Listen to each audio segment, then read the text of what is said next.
Well, now it's time for our news review, and we begin with the Straits Times, the news that China has expressed confidence that new United Nations sanctions on North Korea could help pave the way to ending Pyongyang's current nuclear and missile push. And that's a story we've been reporting on a lot.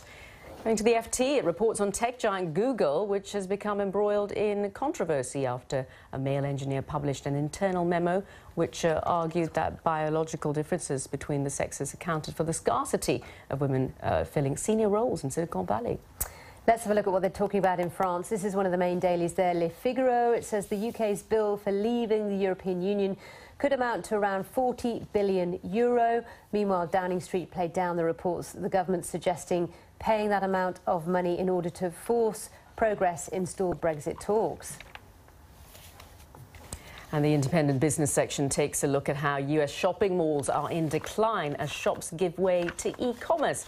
Some owners are now looking to turn the malls into hotels and apartment blocks.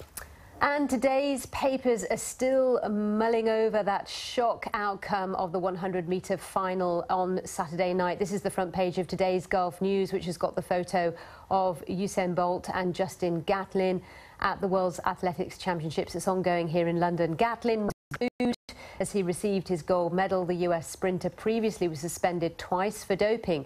He beat world champion Usain Bolt, who actually came in third. I watched it live, as so many did around the world. Oh, and were you disappointed by the result? I'm not saying anything.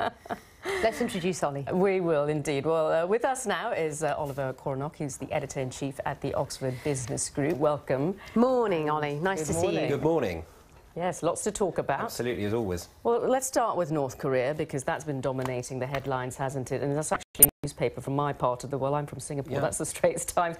But it's just everywhere. The international community is obsessed with this story. So how do you think it's going to pan out? Because we've been here before.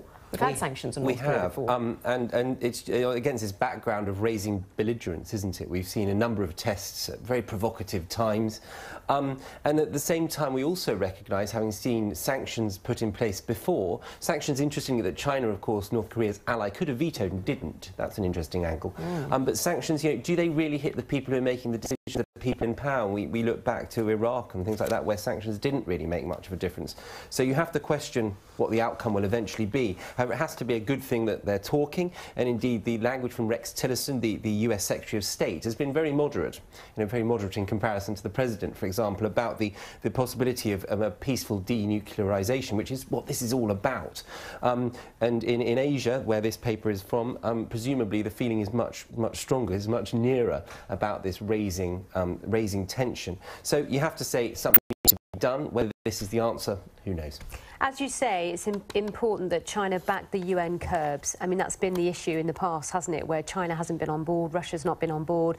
So what can we take from that in terms of China's involvement in this? Well, they're the biggest trading partner, aren't they, as well? So these sanctions are only going to, well, they're going to affect a lot of people, obviously the average North Korean on the street, but also China as well. So it seems to me that this is just a ratcheting up of China's involvement, China's presumably commitment to trying to solve this.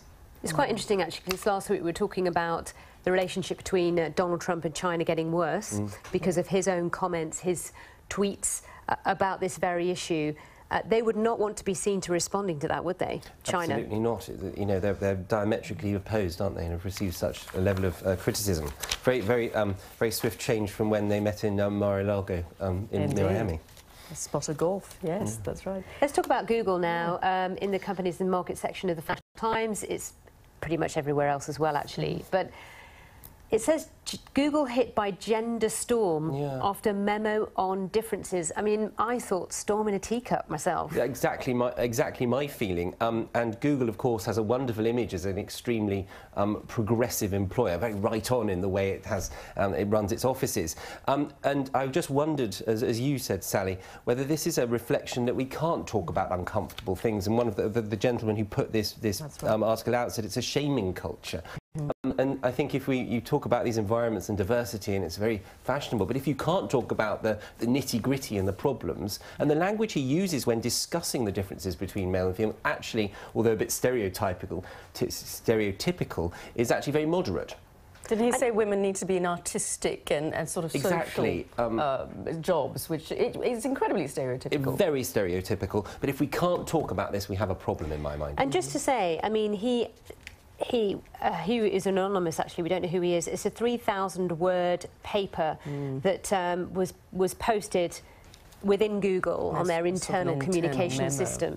I mean, my thoughts were, because it talks about in this article about whether he will face disciplinary action. I thought he was just saying what he thinks. I mean, we're not allowed to do that. Exactly, and he says, you know, you've got to have the courage to defend or, you know, say these things, because, as you mentioned, the shaming culture or the possibility of getting fired. Absolutely. So there's a legitimate concern there about people's voices being suppressed. Absolutely.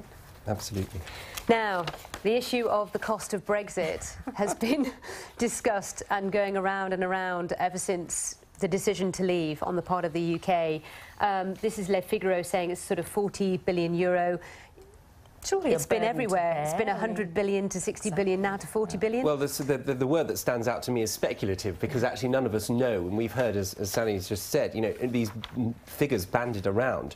I mean, there are a lot of us who felt that, you know, there was going to be a divorce bill of some size, and the number of moderate people said if we were perhaps a bit generous, the British were a bit generous on this, it might bring negotiations to a forward, a catalyst to negotiations, and get things on an even perhaps more respectful and friendly footing. Because you have to wonder, don't you, whether these sorts of headlines and leaks about figures are just part of a broader strategy, because we have to move on. The negotiation has to move on from withdrawal to talking about the nitty-gritty of trade.